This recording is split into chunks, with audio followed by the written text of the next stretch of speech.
What is the thing we don't talk about in your family? I caught my parents smoking weed once when I was young, and one day, after I got yelled at for something threatened, that I knew a secret that could tear this family apart. I just finished taking Dare, so I thought that was a big deal. My parents flipped out. Turns out my dad was having an affair and my mom only had slight suspicions, and I brought the whole thing to light. Did not expect that at all. Guess there's not going to be much of a fight on who gets the kid in the divorce. The fight is over who doesn't get the kid. My second cousin was always very introverted. Nobody ever really saw him, and he never really met anyone beyond immediate family due to him just not being interested in knowing any of us. He left home and cut everyone off. Hell, I had no idea he existed. Fast forward and my first cousin is excited to bring her husband to the family reunion. The two eloped, so we did not know who this mystery man was. She walks up, and there's a second cousin with her. The older family members knew exactly who he was, and, well, they were expecting and married, so we said "F it" and just had a family reunion. We don't mention the cousin thing, because it's been acknowledged, and we all decided to move past it as to not make them feel weird. Edit, as many have pointed out, it's not so much a genetic risk as much as a social taboo. I still love them the same. Also, as requested, here's a rough diagram. So was he her parents' cousin? Well, technically yeah. He's the same generation as my first cousin and I, son of my mother and aunt's first cousin. He's technically my mom and aunt's first cousin, once removed, whereas he is a second cousin. I keep reading this and having a stroke. Mayo, am I slow? How my parents were able to afford a house suddenly while working a minimum wage job and having recently immigrated to America dirt poor. They would never tell me where they got the money from. You're not the only thing they smuggled in. E-man, head gets the bread. The Thanksgiving meal prep where my mother got her hand stuck inside the frozen turkey for several hours. Bringing this one up gets you the laser beam eyes death glare.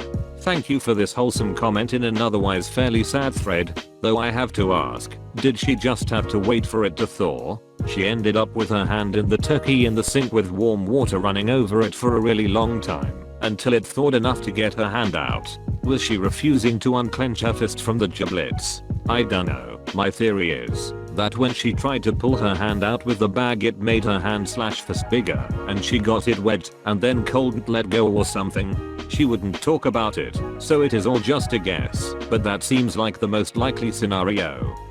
When my grandmother was diagnosed with end-stage cancer, she offered to kill my father who was caught molesting me. Edit, yes, my grandmother was a badass, but I'm biased. I really wished she could see this. She did survive for 7 years after her diagnosis. She was my mother's mother. She loved coffee, lots of cream and sugar, Carol Burnett, and teaching real estate, in the same coral pink suit, but most of all she loved her family. To all the survivors of abuse reading this, keep on keeping on. Don't let it define you. You were awesome before, and you're awesome now.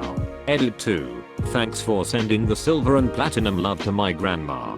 My family really enjoyed the comments. You guys are great. Did you take her up on that? I was too young to know at the time. 5. She asked my mom. I didn't find out about this until I was 30. My grandmother passed when I was 12. The state I live in didn't do much to my dad despite him admitting to it, so he was still permitted access to my brother and me. I don't know any other details, except that he's still alive so it never happened. He lives in another state and I haven't seen him in over 20 years. My mom remarried the man I call my dad. Real good guy. Edit, I didn't know the offer was made to kill him when I was 5 years old, but I knew exactly what he was doing to me and still remember it to this day. Holy shit, I'm so sorry. The time my mom was on Wheel of Fortune. It did not go well. Edit, because holy cow this got a lot of notice. You're all going to be so disappointed in the reality of it. I'm going off of my memory here, because, as the post states, we don't talk about it, so I can't ask her for details. This was probably sometime in the 80s or early 90s. Basically, she knew every puzzle, but would spin one more time and each time hit bankrupt, or lose a turn. After the taping, Pat Sajak, another thing we don't talk about in our family, said something to her along the lines of he'd never seen anyone with such bad luck. I think she got $100 on the board game. My brother and I tried to play it, but she forbid it for many years. Why she didn't just throw it away, I'm not sure. Many years later I got the Wheel of Fortune game for Nintendo and could only play when she wasn't home. Picturing Randy Marsh from South Park. I know it, but I don't think I should say it. People who annoy you. Logistically, my sister's first child cannot possibly have been her husband's biological child, but he claimed the child as his own. They eloped about 6 weeks before he was born. There is no way he wasn't deployed when conception took place. She hasn't ever said a single word about it, but everyone knows. We are not sure if he's actually that bad at math, he is pretty dumb, or if he didn't care. Maybe he's got sperm issues and they decided to do the sperm donor way. Thank you for some positivity in this thread. To be fair, sperm was getting donated in both scenarios. That my family was very involved with a small 50 family top secret cult that included preparing for the end of the world and stockpiling canned goods and water in $1 million barn in the woods surrounded by small cabins. My parents got recruited for this cult when I was 4 years old and left when I was 15. It was our whole life. Everything revolved around it. All our money went into it. My parents can't talk about it.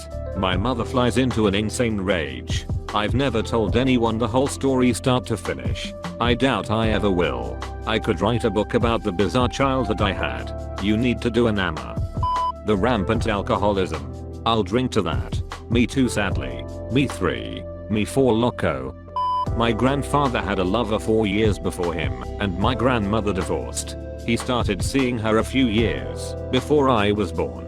Right after the divorce was final, my grandma died from cancer and my grandpa married his old lover. She has a son, 2 years older than me, looks just like him. No one has dared to ask any questions. My cousin, who is a principal and was married with kids, had an affair with a teacher. She was also married. They both ended both of their marriages and got together. The teacher was my math teacher at the time while this all happened. Now they are married and I see them at family reunions. Extremely awkward for me. Edit. Happy cake day op. This couple must be so dumb. How can you expect to create a long-lasting relationship when it started from cheating on 2 people? How can they trust each other at all? It happens. My uncle cheated on my aunt with a married coworker. They divorced their spouses and married each other. They have been married for 25 years now and look happy when we occasionally creep their Facebook.